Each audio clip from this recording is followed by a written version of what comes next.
Hello everyone, आज से हम मॉडर्न हिस्ट्री के एमसीक्यूज़ की सीरीज़ को स्टार्ट कर रहे हैं। इसमें हर एक चैप्टर के एमसीक्यूज़ को कवर कराया जाएगा। अगर कोई छोटा चैप्टर होगा तो उसका एक पार्ट आएगा और अगर कोई बड़ा चैप्टर होगा तो उसके 2-3 पार्ट आ सकते हैं। तो स्टार्ट करते हैं एमसीक्यूज़। पहला क्वेश्चन है, which statement is false about Mughal empire? Option A, the unity and stability of the empire had been shaken up during the long reign of Aurangzeb. मतलब कि जो यूनिटी और स्टेबिलिटी थी मुग़ल एम्पायर की, वो औरंगज़ेब के टाइम पे ही शेकन अप हो गई थी। मतलब यूनिटी उसी टाइम पे ख़राब हो गई थी, स्टेबिलिटी भी उसी टाइम पे ख़राब हो गई थी। बी ऑप्शन है, in spite of many harmful policies the Mughal administration was quite efficient and Mughal army was quite strong till 1707। मतलब काफ़ी हार्मफुल पॉलिसीज़ के होते हुए जो मुग़ल एडमिनिस्ट्रेशन था वो काफ़ी स्ट्रॉन्ग था 1707 तक। मतलब औरंगज़ेब के डेथ तक काफ़ी स्ट्रॉन्ग एडमिनिस्ट्रेशन था मुग़ल एम्पायर का। थर्ड है, on Aurangzeb's death his 3 sons fought for throne and Mohammad Shah became new ruler. मतलब जब औरंगज़ेब की डेथ होती है तो उसके 3 बेटे आपस में थ्रोन के लिए, गद्दी के लिए लड़ते हैं और मोहम्मद शाह बनते हैं नए रूलर। मतलब ये जीत जाते हैं और मोहम्मद शाह बनते हैं नए रूलर। ऑप्शन डी है, the new ruler after Aurangzeb was learned, dignified, able and followed a policy of compromise and conciliation. मतलब जो नए रूलर आए थे औरंगज़ेब के बाद वो काफ़ी डिग्निफाइड थे, काफ़ी एबल थे और उन्होंने कॉम्प्रोमाइज़ और कंसिलिएशन की पॉलिसी को फॉलो किया था। मतलब वो सारे जितने भी कम्युनिटीज़, जितने भी बाकी रूलर्स रहते थे उनके साथ कॉम्प्रोमाइज़ की पॉलिसी को फॉलो करते थे। तो इनमें से कौन सा ऑप्शन गलत है? तो जो गलत ऑप्शन है वो है ऑप्शन नंबर सी, क्योंकि इसमें बोला है कि मोहम्मद शाह नए रूलर बने, जबकि मोहम्मद शाह नहीं, औरंगज़ेब की डेथ के बाद बहादुर शाह नए रूलर बने थे। Question number second, which statement is or are true about Bahadur Shah? Option A, he granted sardeshmukhi of Deccan to Maratha but did not grant chauth. Option B, he didn't recognise Shahu as king and let him and Tarabai fight for throne. Option C, he tried to conciliate the rebellious Sikhs by making peace with Guru Gobind Singh and gave him high mansab.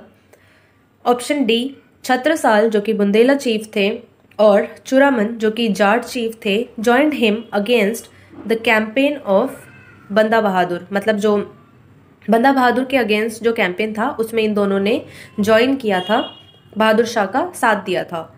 तो इनमें से कौन सा option सही है? Option A, B, C, D, चारों ही सही है। तो करेक्ट ऑप्शन है option C. Question number 3, Jahandar Shah was supported by a noble for throne, who was the noble? Jahandar Shah को जिस नोबल ने सपोर्ट किया था गद्दी पे बैठने के लिए, उस नोबल का नाम क्या था? जुल्फ़िकार खां, अब्दुल्ला खां, हुसैन अली खां या फिर सैयद ब्रदर्स? तो इसका करेक्ट ऑप्शन है option A, Zulfiqar Khan. Question number 4, which statement is false about Zulfiqar Khan? पहला है, Jahandar Shah was weak and devoted to pleasure so administration was virtually in the hands of the Zulfiqar Khan. मतलब जो जहांदार शाह थे वो काफ़ी वीक थे और प्लेजर में ही डूबे रहते थे, तो एडमिनिस्ट्रेशन इनडायरेक्टली जुल्फ़िकार खां संभालते थे। Option B, during his time jizya was abolished, Jai Singh of Amber given the title of Mirza Raja Sawai and Ajit Singh of Marwar given the title of Maharaja. मतलब जिजिया अबॉलिश कर दिया गया था जुल्फ़िकार खां के टाइम पे और जय सिंह ऑफ अम्बेर को टाइटल दिया था मिर्ज़ा राजा सवई का और अजीत सिंह को टाइटल दिया था महाराजा का। Option C, an evil tendency was encouraged by him was ijara or revenue farming. मतलब इन्होंने एक नया सिस्टम शुरू किया था वो था, या फिर इनकरेज किया था, इसको बढ़ावा दिया था इस सिस्टम को, ये सिस्टम था इजरा, जिसको कि रेवेन्यू फार्मिंग कहते हैं। इसमें क्या होता था, एक मिडल मैन होता था और वो मिडल मैन लेता था पीजेंट से रेवेन्यू, और उसके ऊपर कोई कंट्रोल नहीं था। मतलब जो मिडल मैन था उसके ऊपर कोई कंट्रोल नहीं था कि वो कितना और किस तरीके से रेवेन्यू कलेक्ट करता है। जो रूलर्स हैं ये फिक्स रेवेन्यू डिसाइड कर लेते थे, मतलब एक तरह से रेवेन्यू फिक्स कर देते थे, और जो मिडिल मैन था वो इन्हें वो फिक्स रेवेन्यू देते थे, और इससे फ़र्क नहीं पड़ता था कि कैसे रेवेन्यू कलेक्ट किया जा रहा है।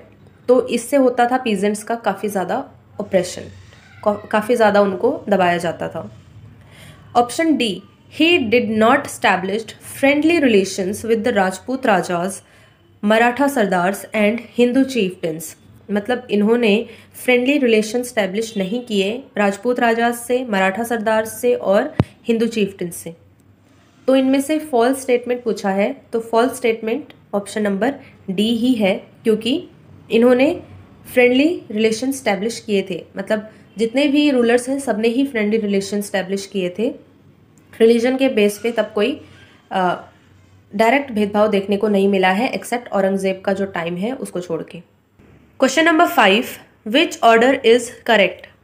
यहाँ पे ये रूलर्स बनने का ऑर्डर है, तो इनमें से बताना है कि कौन सा ऑर्डर सही है। मतलब ये सारे औरंगजेब के बाद के रूलर्स हैं, तो इनमें से बताना है कि कौन सा ऑर्डर सही है। पहला है बहादुर शाह पहले राजा बने, फिर जहांदार शाह आए, फिर फारूक सियार आए और फिर मोहम्मद शाह आए। ऑप्शन बी है बहादुर शाह, फिर मोहम्मद शाह, फिर फारूक सियार, फिर जहांदार शाह। ऑप्शन सी है बहादुर शाह, फिर फारूक सियार, फिर जहांदार शाह और फिर मोहम्मद शाह। तो इसका जो करेक्ट ऑप्शन है वो है ऑप्शन ए, क्योंकि पहले बहादुर शाह आए थे, उसके बाद जहांदार शाह आए थे, जुल्फ़िकार खान जिनके नोबल थे, फिर फारूक सियार आए थे और फिर मोहम्मद शाह आए थे, और इन दोनों के ही नोबल थे Syed brothers. Question number 6, Jahandar Shah was succeeded bye, मतलब जहांदार शाह के बाद जो राजा बने थे वो कौन थे। Option A Mohammad Shah, option B Farrukh Siyar, option C Bahadur Shah, option D Aurangzeb. तो इसका करेक्ट ऑप्शन है option B Farrukh Siyar. Question number 7, who were known as king makers. Option A Mughals, option B Sayyid brothers, option C Rajput, option D Marathas. तो किंग मेकर्स बोला जाता था Sayyid brothers को। Question number 8, Farrukh Siyar won against Jahandar Shah because of, मतलब जो फारूक सियार थे ये जहांदार शाह के अगेंस्ट जीत गए थे। तो कैसे जीते थे, ये जीते थे क्योंकि इनके स्किल्स की वजह से, इनकी स्किल्स बहुत अच्छी थी, तो ये खुद ही अपनी स्किल्स को यूज़ करके जीत गए। Option be his alliance with others, मतलब इन्होंने बाकी रूलर्स के साथ अलायंस बनाया हुआ था और बहुत सारे रूलर्स और नोबल्स के साथ इनका अलायंस था, तो उसकी वजह से ये जीत गए। Option C support of Sayyid brothers, मतलब जो दो भाई थे सैयद ब्रदर्स, इनके सपोर्ट से फारूक सियार जीते थे। तो इसका करेक्ट ऑप्शन है option C. Question number 9, which statement is or are true about Sayyid brothers. Option A they adopted the policy of religious tolerance, मतलब रिलीजन के बेस पे कोई भेदभाव नहीं करते थे। जो भी हाई रैंक होते थे, हाई रैंक्स में हिंदूज को, मराठास को, राजपूत्स को हायर किया जाता था। Option B they granted right to collect chauth and sardeshmukhi, मतलब कि डेक्कन के 6 प्रोविंसेस में राइट था इनको चौथ और सरदेशमुखी को कलेक्ट करने का, और दूसरा स्वराज्य भी ग्रांट कर दिया गया शाहू को। Option C they were called traitors, person who had not been true to their salt, मतलब इनको ट्रेटर्स कहा गया, नमक हराम इनको कहा गया। Option D they didn't abolish pilgrim tax from number of places including jizya, मतलब इन्होंने पिलग्रिम टैक्स को अबॉलिश नहीं किया और जिजिया को भी कंटिन्यू किया, मतलब अबॉलिश नहीं किया, कोई भी पिलग्रिम टैक्स को अबॉलिश नहीं किया, जिजिया को भी अबॉलिश नहीं किया, और सब कुछ कंटिन्यू रखा। तो इसका जो फॉल्स स्टेटमेंट है वो तो हो जाएगा ऑप्शन डी। तो मतलब जो ट्रू है वो जहाँ पे डी है उसको छोड़ के वो वाला ऑप्शन सही है। तो इसका करेक्ट ऑप्शन है 1, ए, बी और सी जो ऑप्शन है ये सही है। Question number 10, his departure was symbolic of the flight of loyalty and virtue from the empire. ये स्टेटमेंट किसके रिगार्डिंग कहा गया है? मतलब कि जब वो चले गए, जब वो जा रहे थे, तो वो इस चीज़ का सिंबल था कि लॉयल्टी भी चली गई है इस एम्पायर से। तो ये किसके बारे में कहा गया? अली वर्दी खां के बारे में, बुरहान उल मुल्क शादत खां, या फिर ऑप्शन सी निज़ाम उल मुल्क असफ जाह, या फिर ऑप्शन डी टीपू सुल्तान। तो इसका करेक्ट ऑप्शन है option C Nizam ul Mulk Asaf Jah. Question number 11, who invaded in 1738 to 1739। मतलब कि किसने इन्वेजन किया था 1738 से 1739 के बीच में? Mahmud Ghazni, option B Ahmad Shah Abdali, option C Mohammad Ghori, या ऑप्शन डी नादिर शाह। तो इसका करेक्ट ऑप्शन है option D Nadir Shah. Question number 12, which statement is false about Nadir Shah? Option A, ये पहले शेफर्ड बॉय थे, शेफर्ड बॉय से ये शाह बने। मतलब इनकी जर्नी है ये, शेफर्ड बॉय से ये शाह तक का सफ़र इन्होंने तय किया। इन्होंने पर्शिया को बचाया जब वो डिक्लाइन होने वाला था। Option B, he was not attracted to India for wealth but he did not found any opposition at north west frontier. मतलब कि ये इंडिया की तरफ आकर्षित नहीं थे, लेकिन मतलब इंडिया में जो जितना भी पैसा था, जितना भी वेल्थ था और जितनी समृद्धि थी, उसके लिए ये आकर्षित नहीं थे। पर इन्हें जो नॉर्थ वेस्ट वाला साइड है वहाँ पे कोई अपोजिशन ही नहीं मिला, तो ये वहाँ अपोजिशन नहीं मिला तो इसलिए अंदर आ गए। लेकिन ये अट्रैक्टेड नहीं थे इंडिया में। अगर अपोजिशन वहाँ मिलता तो इंडिया में इनको आने का कोई मन ही नहीं था। Option number C, he and his army plundered Delhi and enabled him to exempt his own kingdom from taxation for 3 years। मतलब नादिर शाह और नादिर शाह की जो आर्मी थी, इन्होंने दिल्ली को पूरा प्लंडर कर दिया और यहाँ से इतना पैसा लेके गए कि इनकी जो कंट्री थी, इन्होंने अपनी कंट्री से 3 साल तक कोई टैक्स नहीं लिया। Option D, he carried away the famous Kohinoor diamond. मतलब ये अपने साथ कोहिनूर का हीरा भी ले गए और jewel studded peacock throne of Shahjahan. मतलब जो पीकॉक थ्रोन था शाहजहां का, जिसपे बहुत सारी ज्वेलरीज लगी हुई थी, वो भी ले गए। तो इसमें फॉल्स स्टेटमेंट बोला है। फॉल्स स्टेटमेंट है इसका ऑप्शन बी, क्योंकि ये अट्रैक्टेड थे इंडिया की तरफ, इंडिया की वेल्थ को देख के ये काफ़ी अट्रैक्टेड थे और इसीलिए ये आना चाहते थे India. Question number 13, which statement is or are true about Ahmad Shah Abdali? Option A है कि ये एबलेस्ट जनरल थे नादिर शाह के, और ऑप्शन बी है कि इन्होंने 1748 और 1767 में या इसके बीच में काफ़ी प्लंडर किया इंडिया में। दिल्ली से मथुरा के बीच में ये काफ़ी इन्वेजन करते थे और दिल्ली से मथुरा के बीच में लूटपाट मचा के चले जाते थे। Option C, he defeated the Maratha in the 3rd battle of Panipat. Option D, he did not found a new Afghan kingdom in India. इन्होंने इंडिया में नया अफगान किंगडम फाउंड नहीं किया। तो इसका करेक्ट ऑप्शन है ऑप्शन 3, ए, बी, सी और D, चारों ही ऑप्शन सही हैं। Question number 14, who fought battle of Buxar against East India Company? Battle of Buxar किसने लड़ा था ईस्ट इंडिया कंपनी के अगेंस्ट? मतलब यहाँ पे एक तरीके से ये अलायंस दिए हुए हैं, इनमें से बताने कि कौन सा अलायंस था जिसने बैटल ऑफ बक्सर लड़ा था ईस्ट इंडिया कंपनी के अगेंस्ट। पहला है शाह आलम सेकंड, सुजाउद्दौला और Mir Qasim. Option B, Murshid Quli Khan, Shah Alam second, Shujauddaula. Option C, Sirajuddaula, Mir Jafar और शाह आलम सेकंड। और ऑप्शन डी है मीर कासिम, सुजाउद्दौला और सिराजुद्दौला।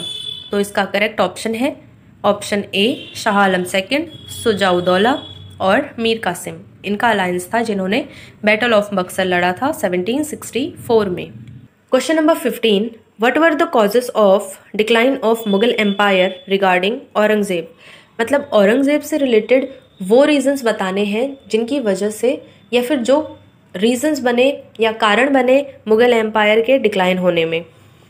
पहला है अकाउंटेबिलिटी ऑफ लार्ज एम्पायर, मतलब कि बहुत बड़ा एम्पायर था तो वो उस एम्पायर को संभालने में सक्षम नहीं हो पाए, मतलब थोड़ा थोड़ा डिसइंटीग्रेट होता रह गया वो एम्पायर। काफ़ी एक्सपेंस लगता था, बहुत खर्चा आता था उसे संभालने में, एडमिनिस्ट्रेशन काफ़ी स्ट्रांग होना चाहिए था, तो यहाँ वो लैक कर गए। Aurangzeb wasn't willing to accept the Maratha demand of regional autonomy, मतलब कि जो मराठा डिमांड थी, मराठास की डिमांड थी कि उन्हें रीजनल ऑटोनॉमी दी जाए, लेकिन औरंगजेब जो थे इन्होंने रीजनल ऑटोनॉमी मराठास को नहीं दी। ऑप्शन बी है Aurangzeb's campaign against Marathas extended over many years and it drained the resources of his empire and ruined trade and industry of the Deccan, मतलब जो औरंगजेब थे इन्होंने मराठास से मतलब काफ़ी लड़ाइयाँ लड़ी हैं, तो उस कैंपेन में जो भी इनकी लड़ाई चलती थी उस कैंपेन में इनका काफ़ी ज़्यादा जो वेल्थ था वो ड्रेन हो गया, मतलब खर्च हो गया। इनका जो बहुत सारा रिसोर्स था वो सिर्फ लड़ाई में ही लग गया। जैसे कि बहुत सारे सैनिक थे जो काफ़ी अच्छे थे सैनिक, मतलब उनकी स्किल्स काफ़ी अच्छी थी, लड़ने में काफ़ी अच्छे थे, वो भी मर गए। और खाना चाहिए होता है तो एग्रीकल्चरल प्रोड्यूस भी इसमें एक रीज़न रहेगा कि मतलब खाना चाहिए होता है। अब इतने सारे सैनिक लड़ेंगे तो उसके लिए ज़्यादा प्रोड्यूस करना पड़ेगा, खेती ज़्यादा करनी पड़ेगी, तो यहाँ भी रिसोर्सेज कम हो गए, मतलब हर तरीके से रिसोर्स कम होते रह गए। ट्रेड और इंडस्ट्री में भी नुकसान हुआ। ऑप्शन सी है Aurangzeb's conflict with Rajput and his religious orthodoxy, मतलब कि जो औरंगजेब थे इनके कॉन्फ्लिक्ट चलते रहते थे राजपूत से, और ये काफ़ी रिलीजियस ऑर्थोडॉक्स थे, मतलब इन्होंने रिलीजियस ऑर्थोडॉक्स मतलब एक रिलीजन को ही फॉलो करते थे, बाकी रिलीजन्स पे ये ध्यान नहीं देते थे, तो इसी बेस पे इन्होंने जिजिया टैक्स भी शुरू कर दिया था। तो इसमें से कौन सा ऑप्शन है जो कॉज हो सकता है, मतलब जो कारण बन सकता है मुगल्स के डिक्लाइन में, तो इसमें से ये सारे ही ऑप्शन है औरंगजेब से रिलेटेड जो कि कॉज बने मुगल एम्पायर के डिक्लाइन में, तो इसका ऑप्शन नंबर डी सही है। Question number 16, reasons for decline of Mughal empire. फिर से यही क्वेश्चन, क्योंकि ये जो रीजंस हैं ये बहुत सारे रीजंस हैं, तो ये मैंने 2-3 क्वेश्चन ऐसे ही बनाए हैं ताकि रिवीजन हो जाए। ऑप्शन ए है absence of fixed rule of succession, मतलब क्या था कि जैसे अगर कोई रूलर की डेथ हो जाती थी तो उस रूलर की डेथ के बाद ये पता नहीं होता था कि कौन नेक्स्ट रूलर बनेगा, कौन सक्सीडर होगा। तो इस केस में क्या होता था कि जो बहुत सारे बेटे होते थे वो आपस में लड़ते रहते थे और सिविल वॉर की कंडीशन शुरू हो जाती थी, एक तरह से सिविल वॉर ही शुरू हो जाता था। और जब सिविल वॉर होता था आपस में ही वो लड़ते थे, तो इसमें जो ट्रेंड सोल्जर्स थे, मिलिट्री कमांडर्स थे, ये भी इनकी भी डेथ हो जाती थी। Option B, after Bahadur Shah empire was succeeded by weak worthless and luxury loving kings, मतलब बहादुर शाह के बाद जो बाकी रूलर्स आए थे वो रूलर्स मतलब प्लेजर में ही रहते थे, पैसों में ही रहते थे, मतलब उनको ना लग्जरी वाली ज़िंदगी चाहिए थी और काफ़ी वीक थे वो, काफ़ी वर्थलेस थे, उनमें कोई स्किल्स नहीं थी, लड़ने का कोई भी उनको स्किल नहीं आता था, ना एम्पायर चलाने का, एडमिनिस्ट्रेशन का भी कोई स्किल उनको नहीं आता था, तो ये सिर्फ लग्जरी में ही डूबे रहते थे। Option C, invasions and lack of unity, मतलब कि बार बार इन्वेजन होते रहे और जब इन्वेजन होते थे तो लोग यूनिटी भी नहीं दिखाते थे, मतलब इन्वेजन हो रहा है, जहाँ इन्वेजन हो रहा है वहाँ पे तो प्लंडर हो रहा है, लेकिन जो बाकी लोग हैं वो सिर्फ देखते थे, या जो बाकी प्रोविंसेस हैं वो सिर्फ देखते थे लेकिन सपोर्ट नहीं करते थे। जिस एरिया में या फिर जिस प्रोविंस में प्लंडर हो रहा है, इन्वेजन हो रहा है, उधर के जो लोग हैं और उधर के जो रूलर्स हैं उनको सपोर्ट नहीं किया जाता था और वहाँ पे बहुत बड़े लेवल पे प्लंडर हो जाता था। और ये जो लोग थे इनके बीच में कोई यूनिटी वाली भावना थी ही नहीं, इनके बीच में कोई नेशनलिज्म का कंसेप्ट भी नहीं था। इनको जो लगता था कि अगर ये किसी एक राज्य में रह रहे हैं तो बस उसी राज्य के लिए और उसी रूलर के लिए ही ये लॉयल रहेंगे और जो बाकी स्टेट्स हैं उनसे इनको फ़र्क नहीं पड़ता था। तो इसका जो सही आंसर है, ये सारे ही ऑप्शन सही हैं। मुगल एम्पायर के डिक्लाइन होने में इन सारे ही ऑप्शन ने इम्पॉर्टेंट रोल प्ले करा है या फिर ये सारे ही रीजंस रहे जिससे मुगल एम्पायर डिक्लाइन हुआ। तो इसका ऑप्शन नंबर डी सही है। क्वेश्चन नंबर 17, नोबल्स ने किस तरीके से रोल प्ले किया मुगल एम्पायर को डिक्लाइन करने में, या फिर मुगल एम्पायर के डिक्लाइन होने में किस तरीके से रोल प्ले किया नोबल्स ने? तो ऑप्शन ए है कि ये काफ़ी सेल्फिश थे और स्टेट के लिए इनका कोई डिवोशन नहीं था। ये जो है करप्शन को इन्होंने शुरू कर दिया था एडमिनिस्ट्रेशन में। Option B, they tried to get the maximum income from their jagirs at the cost of the peasantry. मतलब ये पीजेंट्स को काफ़ी ऑप्रेस किया करते थे और सिर्फ ज़्यादा से ज़्यादा रेवेन्यू लेना चाहते थे। अपने जो जागीर होती थी उसमें से ज़्यादा रेवेन्यू ये लोग लेना चाहते थे और अपने ऑफिस को हेरिडिटरी बनाना चाहते थे। मतलब कि अगर एक नोबल है तो फिर उसके बाद उसका बेटा नोबल बनेगा, फिर उसके बाद उसका बेटा नोबल बनेगा। तो ये हेरिडिटरी पोजीशन बना देना चाहते थे, ऑफिस एक हेरिडिटरी ऑफिस बना देना चाहते थे ये नोबल वाली पोस्ट को। Option number C, they invariably reduced their expenditure by not maintaining their full quota of troops. मतलब इनके पास ना जैसे बहुत सारे सोल्जर्स होते थे, ग्रुप ऑफ सोल्जर्स होते थे और ये उनको लीड किया करते थे, उनकी देखभाल मतलब सारा एक्सपेंडिचर लगाते थे ये। लेकिन इन्होंने एक्सपेंडिचर लगाना ही बंद कर दिया या बहुत ही कम कर दिया। जब सोल्जर्स पे एक्सपेंडिचर होगा ही नहीं, उन पे खर्चा ही नहीं किया जाएगा, तो वो ऑब्वियसली वो वीक हो जाएंगे और अगर सोल्जर्स वीक हो जाएंगे तो एम्पायर भी वीक हो जाएगा। तो इस केस में ये सारे ही रीजंस थे नोबल्स के रिगार्डिंग जिन्होंने मुगल एम्पायर के डिक्लाइन होने में रोल प्ले किया। तो ऑप्शन डी इसका फिर से सही है। अब यहाँ पे कुछ रीजंस हैं जिनकी वजह से मुगल एम्पायर डिक्लाइन हुआ। आप इन रीजंस को पढ़ सकते हैं।